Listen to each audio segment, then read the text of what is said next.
Baik, kita mulai saja tentang apa sih itu pengalaman puncak. Katanya Maslow, pengalaman puncak itu pengalaman mengenai perasaan dan sensasi yang mendalam. Jadi ini rasa yang sangat dalam saat seseorang mengalami ekstasi. Ekstasi itu kayak orang seneng nyepol, seperti orang pokoknya momen wow. Nah itu awalnya itu sebenarnya big experience itu. Di situ ada keajaiban, ada keterpesonaan, ada kebahagiaan yang luar biasa. Jadi berarti ini lebih nanti cenderung ke urusan rasa luar biasa yang kita alami. Ini momen big experience. Seperti pengalaman keilahian yang mendalam. Nanti justru ini yang akan kita bahas ya. Pengalaman keahlian di puncaknya. Di mana saat itu diri seperti hilang atau mengalami transendensi. Di momen-momen pengalaman puncak ini ya kita biasanya menikmati momen itu dan tidak lagi di saat itu tidak lagi ingat siapa kita ini mungkin utangnya masih banyak apa enggak, kita itu jangan-jangan masih punya tanggungan apa, masih punya tugas yang belum selesai apa, tapi di momen ini semua itu seolah-olah lenyap. Kita mengalami momen keterpesonaan, kebahagiaan yang luar biasa. Nah itu definisinya Maslow tentang big experience. Ya insya Allah kita teman-teman semua yang malam hari ini mendengarkan dan mengikuti kajian ini pernah mengalami semacam big experience. Jadi momen ketika mengalami sesuatu yang luar biasa yang membuat kita terpesona dan bahagia yang sangat dalam. Ya mungkin kayak orang dapat lotre lah, mungkin gambaran kasarnya gitu. Begitu kalian main lotre, saya tidak tahu kalian pernah main lotre apa enggak. Wis bayangkan kalian main di tempat-tempat permainan anak-anak seperti time zone, seperti apa di mall-mall itu kan ada jackpotnya. Jadi jackpot itu ketika kalian dapat nilai paling tinggi atau dapat hadiah paling besar, itu kan kalian wow-nya luar biasa wis. Saat itu kalian kan lupa, misalnya kalian pernah mengalami jackpot itu kalian lupa semuanya, sudah lupa sedang gegeran sama pacar, lupa tugas makalah numpuk, lupa kemarin dimarahi dosen, tapi di momen jackpot itu kalian rasanya melayang sudah, rasanya hanya ada keterpesonaan, keajaiban, kebahagiaan. Itulah ekstase. Oke, ini big experience. Definisinya. Ya nanti sebelum kita masuk ke uraian fokus ke pengalaman puncak dalam beragama. Nah, itu ciri-cirinya. Sekarang apa sih ciri-cirinya pengalaman puncak? Tadi kan ilustrasinya mungkin sudah bisa sedikit ditangkap. Yang pertama, ini masih tetap meminjam Maslow, rare. Rare itu langka, tidak terus-terusan. Ya kalau terus-terusan mungkin tidak, momen wow-nya hilang, tidak jadi wow lagi. Kalian tadi main jackpot tadi, kok dapat jackpot terus, tidak wow lagi sudah. Itu momen big experience itu ya tidak, karena bukan pengalaman sembarangan. Dia pengalaman yang luar biasa, ya barang luar biasa. Itu kalau terus-terusan rasanya jadi biasa, rasanya loh ya. Ya kalau bentuknya mungkin masih tetap luar biasa, tapi karena tiap hari kamu alami itu, kamu jalani itu, mungkin ya kalau dia tidak rare, tidak langka, tidak jadi momen luar biasa lagi secara perasaanmu. Jadi yang pertama rare, yang kedua exciting. Exciting itu ya senangnya luar biasa. Ini tema-tema yang susah dijelaskan dengan kata-kata. Pokoknya seneng lah, bahagia luar biasa. Oceanic itu luas, seolah-olah kita ini besar sekali, seolah-olah kita luar biasa sekali. Oceanic. Makanya kalau teman-teman nanti belajar tasawuf, pengalaman puncaknya itu kan sering pakai istilah tenggelam. Tenggelam dalam keilahian, tenggelam dalam rasa kedekatan dengan Allah, tenggelam. Maksudnya pengalaman oceanic. Kita ini merasa di satu ranah yang sangat luas, kita merasa diliputi, dikungkungi oleh sesuatu yang luar biasa, ajaib dan menyenangkan. Makanya pengalamannya disebut oceanic. Ocean itu kan samudra. Kemudian deeply moving. Deeply moving ini sangat mengharukan, mungkin bahasa, sangat menggerakkan. Nah ini pengalaman ini biasanya membuat kita sangat terkesan. Nah itu pasti. Selain itu juga exhilarating. Exhilarating itu menyenangkan, menggembirakan. Kemudian elevating. Elevating itu membuat, elevate itu kan naik. Elevating itu membuat kita rasanya melayang. Oh itu momen, makanya tadi saya contohkan kalian dapat jackpot. Dapat jackpot itu kan rare, excite, oceanic, deeply moving, exhilarating, dan elevating. Kita takjub karena baru kali ini dapat, karena pengalaman ini jarang-jarang. Kita gembira sekali, kita excited, kita merasa diliputi keberuntungan, diliputi kebahagiaan. Itu oceanic. Kita sangat terkesan, kita melonjak-lonjak kegirangan, dan kita merasa melayang. Ini sebenarnya banyak pengalaman-pengalaman seperti ini, nanti kita lihat ya. Jadi yang jelas dalam cermatannya Maslow, pengalaman jenis semacam inilah nanti yang disebut pengalaman puncak. Nah, ini cirinya. Kemarin mungkin di pengalaman keagamaan sempat kita singgung sedikit. Jadi karena peak experience ini betapapun ya dia jenisnya pengalaman, maka dia juga punya ciri-ciri pengalaman keagamaan. Cirinya apa? Yang pertama, ineffability. Ineffability itu maksudnya tidak terkatakan sebenarnya. Jadi tidak bisa diceritakan apa adanya, karena urusannya rasa. Bicara tentang rasa itu kan ya tidak mudah, tidak gampang. Jadi ciri yang pertama dari peak experience adalah ineffable. Jadi susah dikatakan, susah dijelaskan. Makanya para sufi itu ketika menjelaskan pengalaman keagamaan mereka sering pakai metafor-metafor. Ada yang menggunakan metafor cahaya, ada yang menggunakan metafor burung. Misalnya di Mantikut Toirnya Fariduddin Attar, yaitu yang diterjemahkan menjadi musyawarah burung. Itu kan perjalanan spiritual yang dikiaskan, dimetaforkan dengan burung.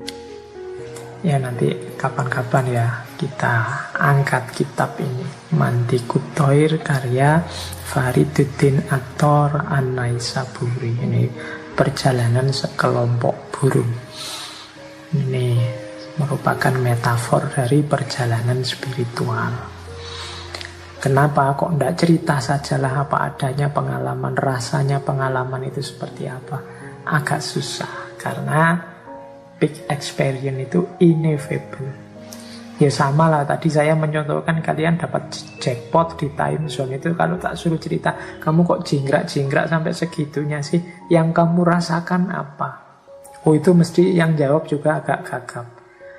gimana ya rasanya seneng, rasanya kaget, rasanya susah dijelaskan. Makanya cirinya ineffable. Yang kedua transiensi. Transien itu ya sementara, waktunya pendek, tidak terus-terusan. Jadi momen wow itu kan tidak terus-terusan. Tadi saya bilang ya kalau terus-terusan namanya bukan peak. Jadi namanya bukan pengalaman yang luar biasa, pengalaman puncak. Disebut luar biasa itu ya kayaknya dapatnya hanya sebentar, senengnya ya sebentar. Setelah itu ya tensinya turun. Ya tadi kalian dapat jackpot, gembiranya luar biasa kan. Paling gembira, puncak-puncaknya gembira ya waktu mendengar pengumuman atau melihat kalian dapat hadiah paling besar. Setelah itu kan ya intensitas kegembiraannya turun. Terus kalian main lagi, pingin ngejar-ngejar jackpot lagi, terus tidak dapat. Makanya transien. Yo kalau terus-terusan dapat jackpot yo namanya bukan pengalaman luar biasa. Mungkin yo besok malah tidak laku itu yang orang punya mainan ada jackpotnya. Kok terus-terusan dapat jackpot. Yang menarik itu kan penasarannya biar kamu dapat hadiah paling besar. Nah itu ciri transiensi. Pengalaman mistik kan juga begitu. Para sufi itu ya mengalami puncak, tapi juga tidak terus-terusan. Jadi mungkin waktu munajat, waktu mujahadah, mendekat ke Allah, mengalami rasa, mengalami pengalaman yang luar biasa. Ya kalau sudah rasa itu didapat, kegembiraan itu diperoleh, ya nanti kembali lagi ke dunia dengan logika, dengan cara hidup, cara berpikir seperti biasa lagi. Makanya namanya transiensi. Waktunya pendek. Yang ketiga, cirinya adalah noetik. Noetik ini dari bahasa Yunani nous. Nous itu mungkin makna mudahnya kesadaran dalam, kesadaran intuitif. Itu nous. Jadi sifatnya intuitif, tidak rasional. Tidak bisa dikejar pakai akal, tidak bisa dengan berpikir saja. Sifatnya noetik. Dia tidak bisa dijelaskan, tapi juga sifatnya intuitif, berhubungan dengan pengetahuan dalam. Ini banyak dijelaskan di sesi-sesi tasawuf. Bagaimana pengalaman ketuhanan itu susah dijelaskan dengan kata-kata, sementara dan intuitif. Biasanya kalau belajar ilmu agama itu kan alatnya bisa nas, bisa akal, bisa intuisi. Intuisi itu nanti menghasilkan pengetahuan seperti ilham, seperti apalagi jenis-jenis pengetahuan dalam. Intuisi, ketemunya di dalam, tidak di luar. Itu jenis pengetahuan noetik. Tidak kita cari-cari, tapi dia hadir dalam diri kita. Makanya kadang disebut pengetahuan huduri. Huduri itu karena dia hadir dalam diri kita. Oke, nah jadi ineffable, transient, noetik. Yang keempat, pasif.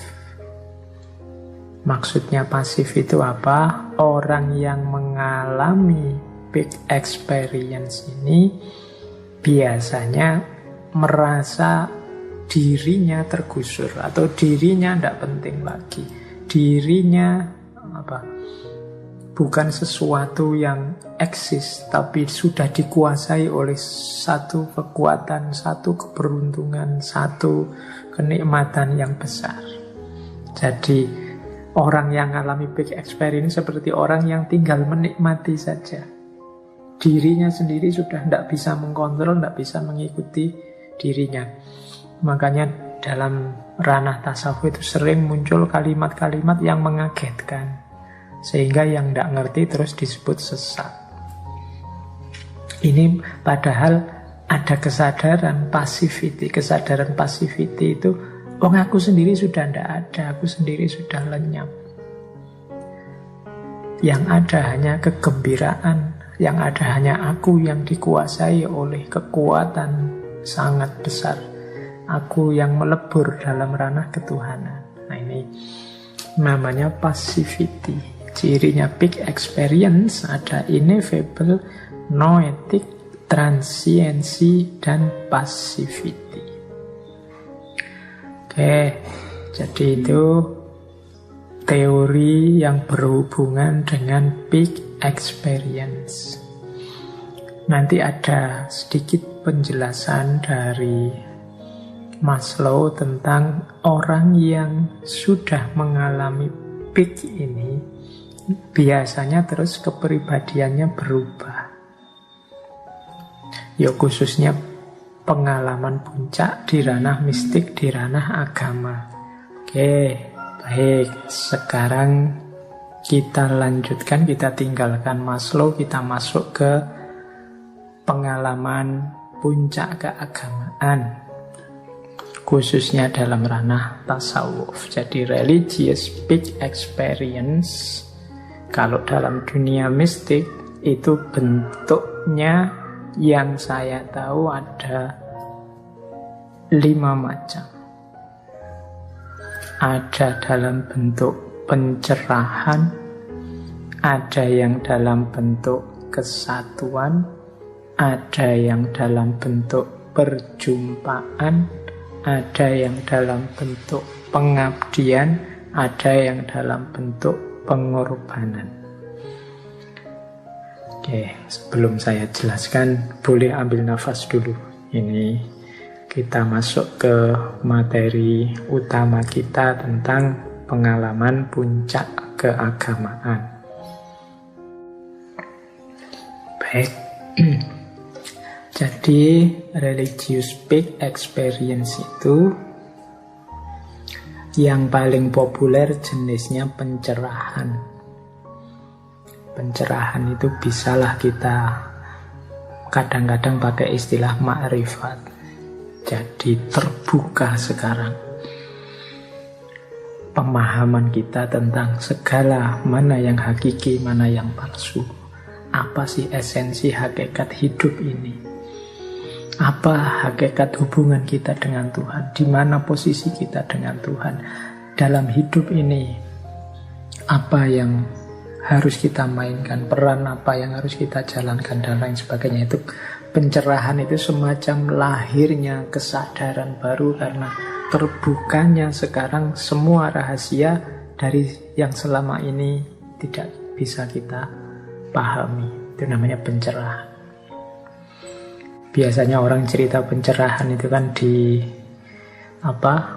dianalogikan waktu Siddhartha Gautama mendapatkan pencerahan di bawah pohon Bodhi, itu kan. Ya memang modelnya seperti itu. Jadi dari banyak pengalaman keagamaan terus dilakukan kontemplasi, tiba-tiba sekarang jreng terbuka semua. Kalau dalam sufi ada yang pakai istilah tajalli. Jadi sekarang terbuka semua, jelas semua, mana yang putih, mana yang hitam. Kalau selama ini kan masih dikejar-kejar oleh akal, dicari-cari lewat buku, lewat pelajaran. Sekarang sudah hadir sendiri dalam diri kita, mana kebenaran yang sejati itu. Nah, momen waktu pencerahan ini terjadi, ya itulah momen religious experience. Nanti kita jelaskan satu-satu. Yang kedua, momen kesatuan. Kalau momen kesatuan ini ketika hamba dengan Tuhannya, kawula dan gustinya melebur jadi satu. Ini momen kesatuan. Nanti dalam dunia tasawuf ada ittihad, ada hulul, ada wahdatul wujud. Ini jenis-jenis religious peak experience dalam bentuk kesatuan. Ya, nah, di masing-masing tema tasawuf itu kan selalu ada. Silahkan ditengok lagi di sesi Al-Hallaj mungkin, ditengok lagi di sesi Ibnu Arabi mungkin. Yang ketiga, perjumpaan. Nah, perjumpaan ini kesadaran bahwa kita ini selalu bersama, selalu berdua, selalu ada di hadapan Allah. Allah itu ada di mana-mana, cuma kita sendiri yang sering tidak menatapnya, tidak melihatnya, tidak menyadari kehadirannya. Nah, kesadaran perjumpaan ini adalah termasuk jenis kesadaran big experience. Tidak mudah masuk ke kesadaran perjumpaan ini. Jangan dibayangkan, kalau cuma perjumpaan kan, sholat itu kan ketemu Allah atau Pak, menghadap ke Allah. Ya berarti saya juga mengalami. Ya, tapi sholat kita sholat yang seperti apa dulu? Wong, sebagian besar sholat yang kita jalankan rasanya, ini rasanya, semoga pengalaman saya aja, rasanya yang kualitasnya serius. Sholat plus kesadaran bahwa kita ada di hadiratnya, itu mungkin tidak ada 10%-nya dari total sholat kita 100%. Jadi padahal kesadaran ini adalah kesadaran yang penting, kesadaran perjumpaan bahwa Allah ada di hadapan kita. Kesadaran perjumpaan ini kalau istiqomah nanti melahirkan satu ahwal dalam diri kita, namanya haya, rasa malu. Orang itu kalau merasa Allah selalu mengawasi, pasti ada rasa malu di situ. Kalau mau melakukan yang jelek-jelek, mau melakukan yang tidak pantas, yang tidak seharusnya, itu kesadaran perjumpaan. Melahirkan haya, malu saya. Mau curang itu loh, malu saya dilihat Allah. Mau teriak-teriak ndak sopan, arep misuh-misuh sak kopokku aku jane, juwengkel aku. Oh iya, tapi malu saya kalau dilihat Allah. Itu mungkin kalian membayangkan kayak kalian lagi melakukan apa terus ada CCTV-nya. Itu kan kalian malu melihat kalian sendiri di CCTV itu. Aku kok gitu ya.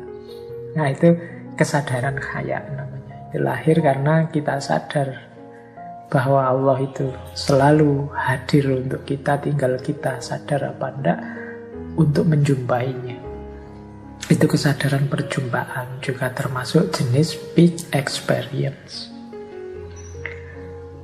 Yang keempat, big experience juga adalah kesadaran pengabdian.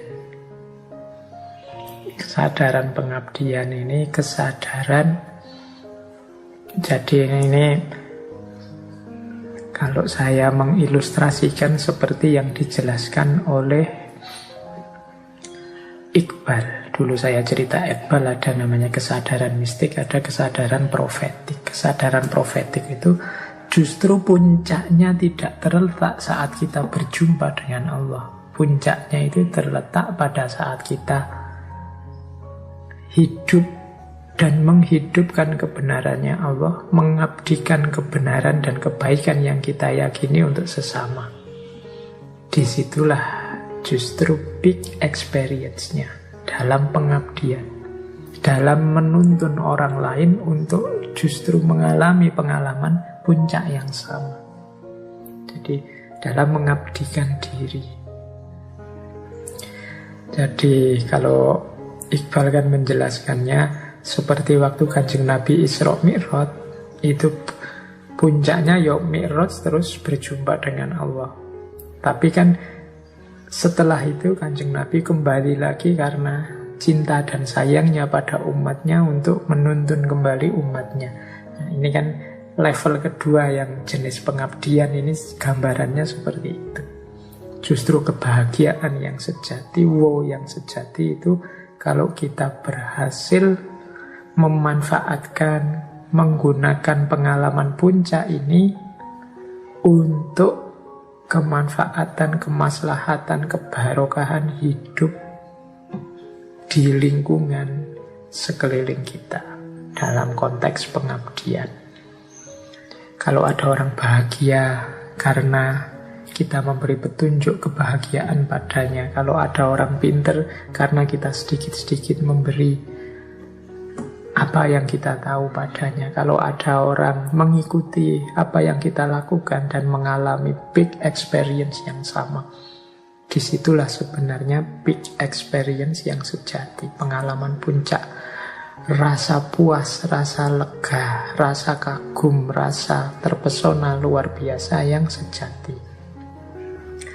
Ada juga jenis big experience yang kelima, yaitu jenis pengorbanan. Kalau ini kepuasan, kelegaan, kebahagiaan puncak itu terjadi saat kita memberikan sesuatu, mengorbankan sesuatu untuk Allah, untuk Tuhan, untuk pengalaman puncak tadi. Itu justru puncaknya terletak pada pengorbanan. Mirip nanti ceritanya Nabi Ibrahim sama Nabi Ismail. Jadi kesediaan Ismail untuk disembelih dan kerelaan Ibrahim untuk mengorbankan anaknya, kemudian berdua menjalankan ritual pengorbanan itu, disitulah rasa puas, rasa lega, rasa bahagia karena menaklukkan nafsu, hasrat, ambisi kemanusiaannya sendiri untuk Allah. Itu momen pengorbanan. Ini juga momen puncak pengalaman keagamaan. Jadi ada pencerahan, ada kesatuan, ada perjumpaan, ada pengabdian, ada pengorbanan. Kalau dilihat dari jenis-jenisnya ini ya mungkin banyak di antara kita yang harusnya sudah menikmati big experience. Hanya saja mungkin kita tidak terlalu menyadari sehingga excitednya tidak terlalu dalam. Padahal kalau kita sadar, momen-momen ini secara otomatis harusnya membuat kita bahagia luar biasa. Sekedar sholat yang khusyuk, yang sangat sadar bahwa saat itu kita berhadapan dengannya, itu kan sangat membahagiakan sebenarnya. Itu juga jenis religious big experience. Bahkan kenikmatan ini, kalau dalam ceritanya Sayyidina Ali itu kan, satu ketika beliau kena panah. Nah, ketika beliau ingin panahnya dicabut, beliau pamit, saya tak sholat dulu, nanti kalau saya sedang sholat cabutlah panah ini. Dan beliau sholat. Jadi keasikan sholat, kesadaran bahwa saat itu sedang berhadapan dengan Allah, itu membuat meskipun anak panah itu dicabut, beliau tidak merasakan sakitnya. Sakitnya anak panah yang dicabut kalah oleh nikmatnya perjumpaan dengan Allah. Oh, itu sejenis religious big experience juga. Ya kalau kita mungkin masih belum nyampe ke makom ini, tapi pintu-pintu big experience itu bisa kita masuki mulai sekarang. Mungkin lewat jalur pengorbanan, atau lewat jalur pengabdian, atau lewat jalur perjumpaan. Alhamdulillah kalau bisa lewat jalur pencerahan atau lewat jalur kesatuan. Karena jalur-jalur ini yang biasanya diincar oleh para sufi. Jalurnya, nikmatnya jauh lebih luar biasa. Oke, sekarang kita lanjutkan. Dalam catatan saya ada beberapa pola pengalaman puncak ini. Yang pertama adalah pola intelektual, yang kedua pola eksistensial, yang ketiga ada pola fana. Ini kalau dalam tradisi tasawuf. Nah, pola intelektual apa? Pola intelektual itu saya sebut intelektual karena pengalaman puncaknya biasanya disebut makrifat. Makrifat itu kan kalau makna harafiahnya artinya pengetahuan, mengetahui, dari kata dasar arafah. Nah, pola ini pola intelektual karena modelnya tercerahkannya. Ini gaya semacam ini dipergunakan antara lain oleh Imam Ghazali. Urutannya atau istilah-istilah yang dipakai biasanya mukasyafah, musyahadah, dan ma'rifat. Menurut saya ini rentetan yang bisa sekaligus bareng, atau maksudnya sama. Orang yang mengalami mukasyafah ya pada akhirnya dia akan ma'rifat. Apa yang dilakukan dalam mukasyafah ya musyahadah. Mukasyafah itu kan dari kata-kata kasyf. Jadi kasyf itu maksudnya terbukanya hijab.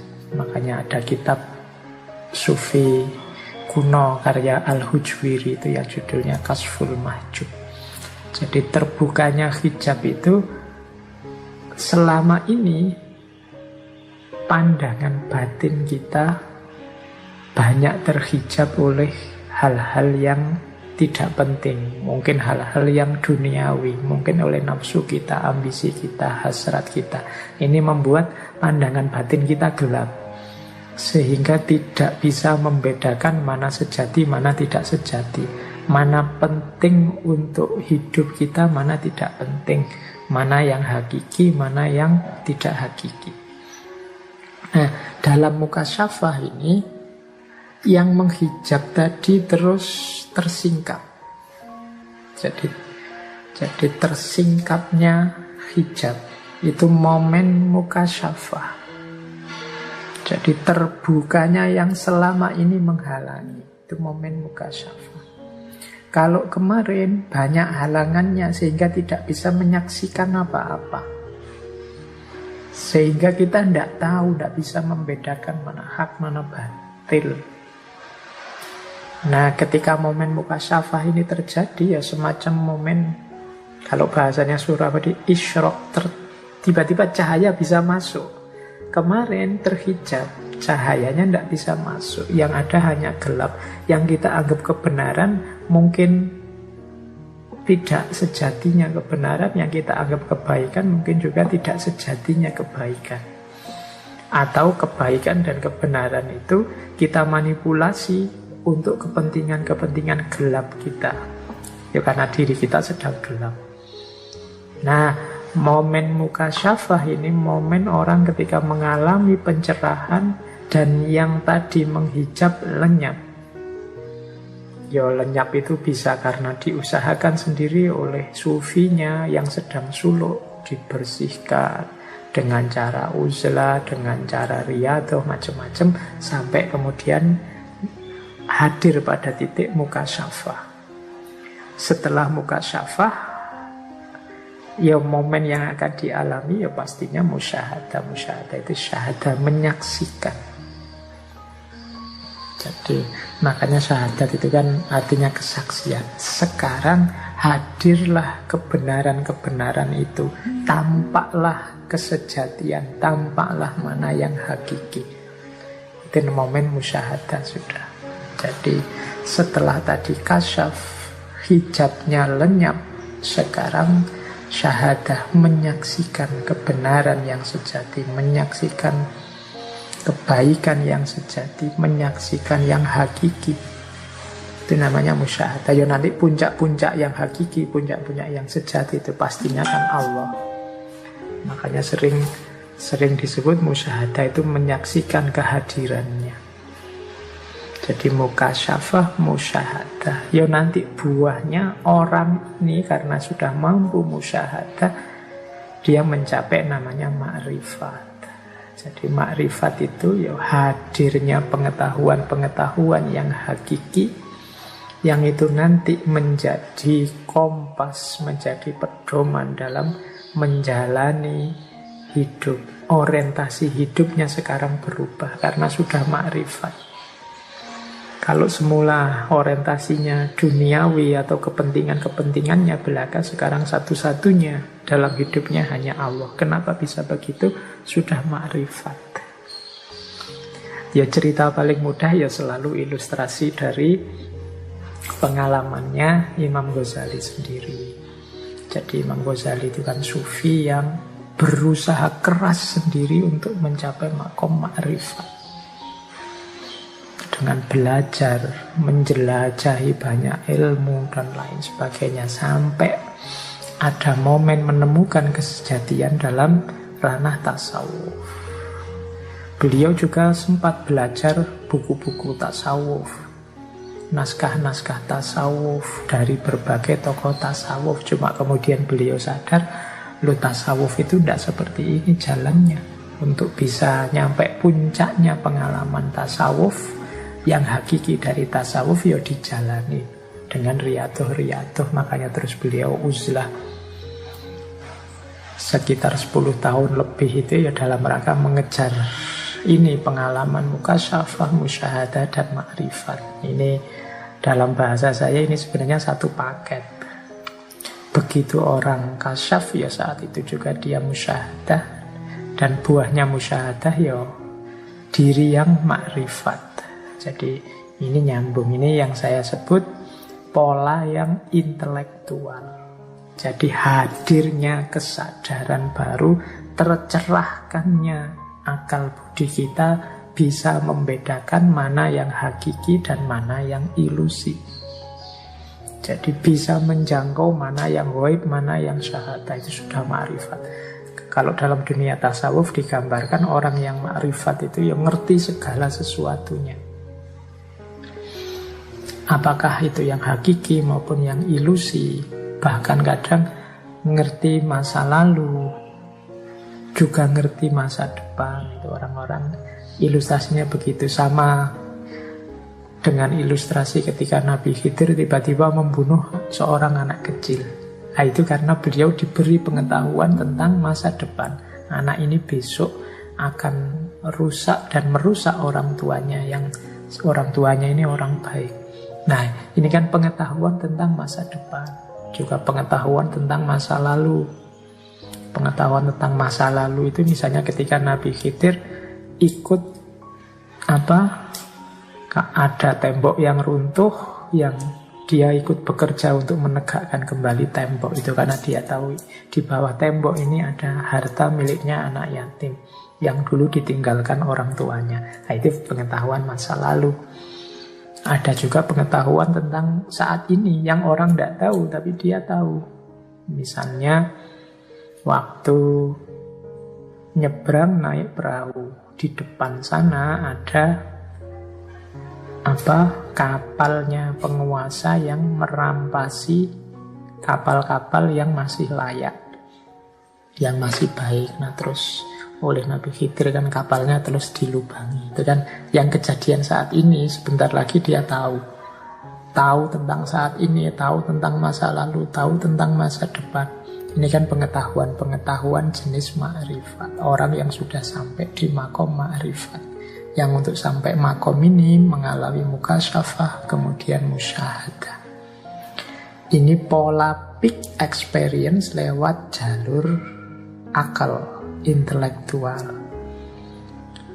Ada juga peak experience yang sifatnya eksistensial. Eksistensial itu berhubungan dengan kesatuan tadi, kedirian kita sebagai manusia dan hubungannya dengan Tuhan.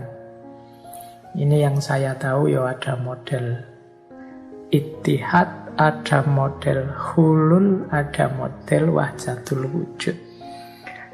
Ini tiga-tiganya jenis kesatuan. Jadi kesatuan antara hamba dengan Tuhannya, antara Gusti dengan kawulonya. Kalau wahdatul wujud itu ya hakikatnya memang satu. Allah sebagai yang wajibul wujud, sementara semua makhluk yang lain hanyalah mumkinul wujud. Mumkinul wujud itu dia wujudnya yang sejati, itu ya tergantung pada wajibul wujud. Dia bisa ada, bisa tidak.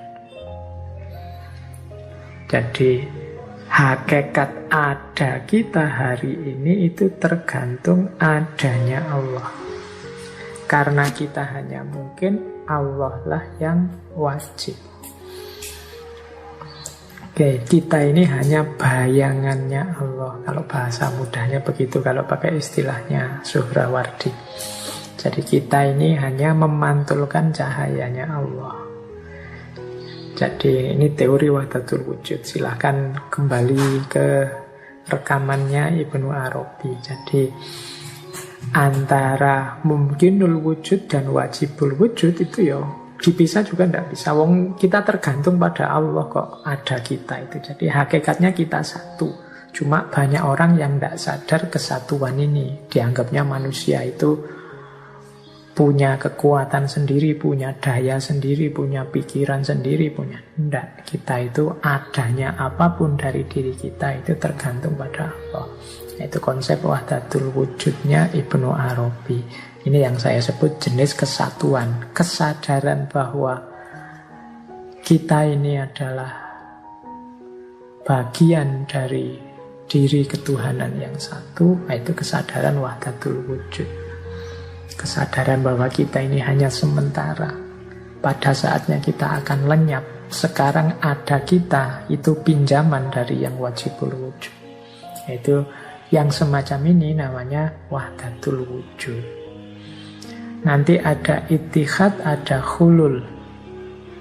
Ini juga dua proses kesatuan. Bedanya apa? Ini dua-duanya sama-sama kesatuan. Menyatunya antara hamba dengan Tuhannya, kawula dengan Gustinya. Kalau hulul, itu dari kata-kata halla. Ini teorinya Al-Hallaj. Halla itu menempat. Jadi, kalau hulul itu Allah yang menempat dalam dirinya manusia. Halla, Allah masuk ya. Kalau saya pakai terminologi fisik, menempat itu kan sebenarnya fisik. Terus orang mendefinisikannya terus jadi fisik. Wah, berarti ini musyrik, ini Allah masuk. Enggak. Ini memang ineffable, susah dijelaskan. Jadi hadirnya Allah dalam dirinya manusia. Makanya kan ayatnya itu kan wa ana aqrabu ilaihi min hablil warid. Aku lebih dekat dengannya daripada tulang leher, daripada urat leher. Itu kan sangat dekat. Karena Allah itu ada dalam hakikat diri kita, batin kita yang paling dalam. Itu kan teori-teori kedekatan Allah dengan hamba. Jadi hulul itu situasi ketika Allah hadir dalam diri kita. Karena dalam diri kita ada unsur nasud, ada unsur lahud. Dalam diri kita ada unsur manusiawi, namanya nasud. Yang ini sering jadi hijab. Tapi yang paling dalam diri kita ada unsur ilahi, namanya lahud. Nah, agar diri kita ini kompatibel dengan Allah, sehingga Allah bisa hadir dalam diri kita, ini teorinya Al-Hallaj ya. Maka perlu kita singkirkan nasudnya dan biarkan Allah hadir dalam diri kita yang sudah jernih, sudah bersih dari unsur kemanusiaan, tinggal unsur ketuhanan lahudnya saja. Nah, ini namanya hulul. Beda lagi sama ittihad. Ini kalau ittihad dari Abu Yazid Bustami. Ittihad itu manusianya yang bergerak menuju Allah. Ilaihi roji'un, sampai nanti bersatu dengannya. Makanya ada kalimat terkenal itu kan muzijat ruhi wa ruhaka. Jadi bersatunya rohku dan rohmu. Itu model kesatuan ittihad.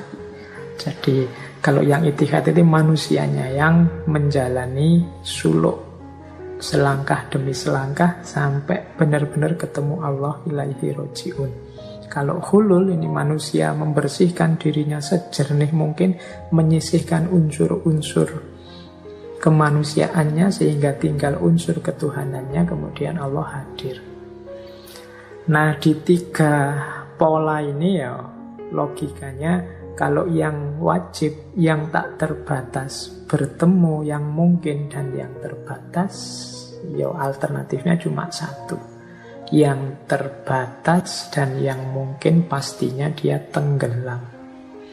Pastinya dia lenyap. Setetes air yang bergabung ke samudra, dia akan lenyap. Yang ada tinggal samudranya.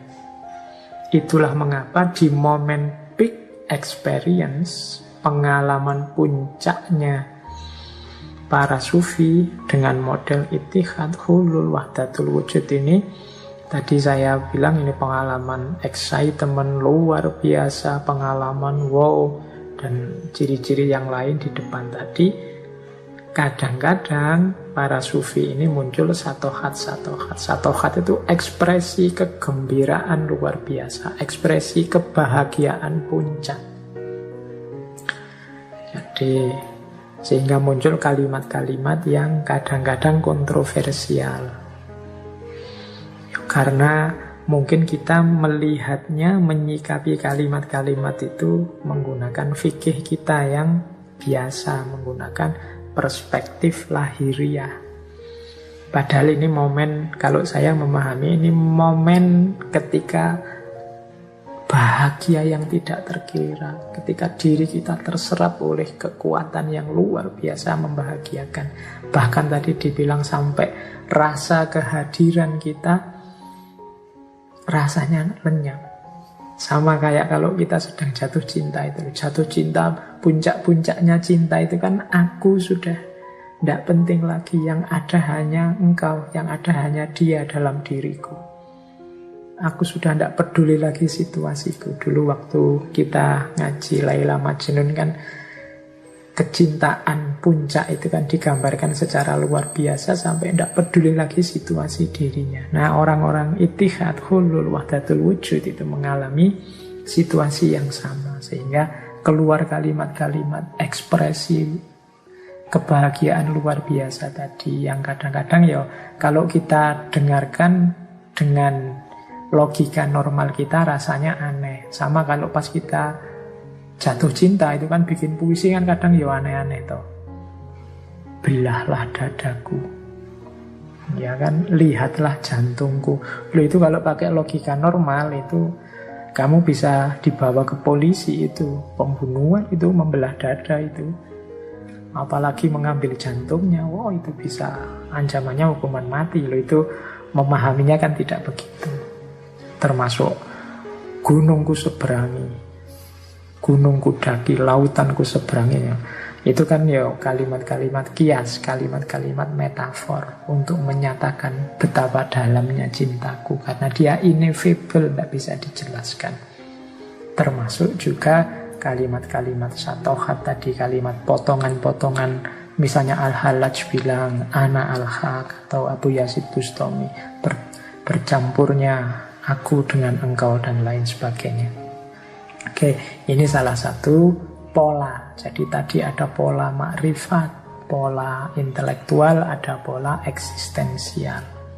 Oke, ringkes saja ya saya bawa malam hari ini pola umumnya suluk jalan menuju pengalaman puncak. Ini saya pinjam teori, kalau filosof itu filosof klasik sekali yang teorinya nanti dipinjam juga oleh Suhrawardi, yaitu Plotinus.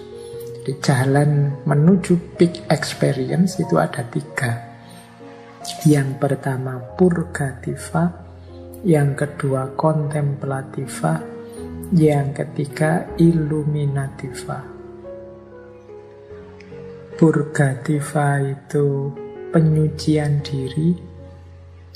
Ini nanti bentuknya ya model-model tirakat, dengan puasa, dengan uzlah, dengan qanaah, dalam rangka membersihkan diri.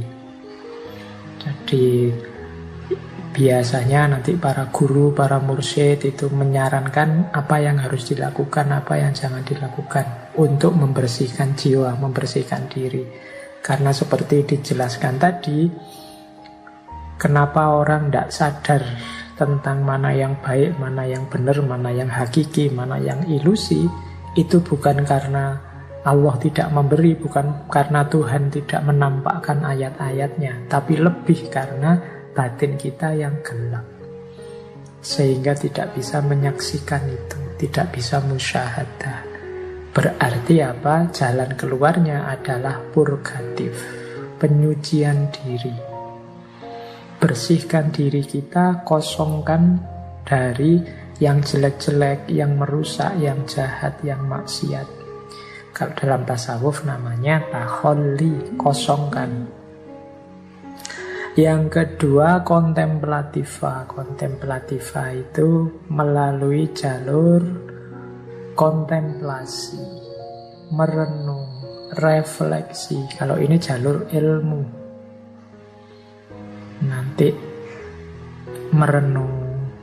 Seperti Kanjeng Nabi waktu ke Gua Hiro, itu kan kontemplasi, memikirkan umatnya, memikirkan kehidupan masyarakat jahiliyah saat itu, mencari jalan keluar dari semua kejahilian yang ada dan seterusnya. Itu lewat jalur kontemplatif. Dari situ nanti orang kemungkinan bisa dapat pencerahan tadi, mengalami mukasyafah, musyahadah, ma'rifat. Itu lewat jalur kontemplatifah. Yo, upaya ini ya butuh kesungguh-sungguhan, keseriusan yang diawali dari purgativa. Dirinya sendiri harus bersih. Kalau dirinya masih kotor, kontemplasi sedalam apapun ya kesejatian itu tidak akan terlihat karena batin kita masih gelap. Kalau nenek moyang kita, orang-orang kuno zaman dulu ada istilah topo atau semedi. Ini sebenarnya sejenis kontemplativa, kontemplasi. Dan yang terakhir, kalau ini aspek illuminativa, isyraq, pencerahannya. Jadi kalau ini ya memang murni anugerahnya Allah. Ada orang yang memang oleh Allah diberi pencerahan. Orang-orang yang diistimewakan oleh Allah diberi isyraq. Itu aspek illuminativa. Meskipun ya banyak juga yang sebenarnya upaya ini berkesinambungan, kombinasi. Orang yang menyucikan dirinya kemudian melakukan kontemplasi, akhirnya oleh Allah karena kasih sayangnya diberi isyraq.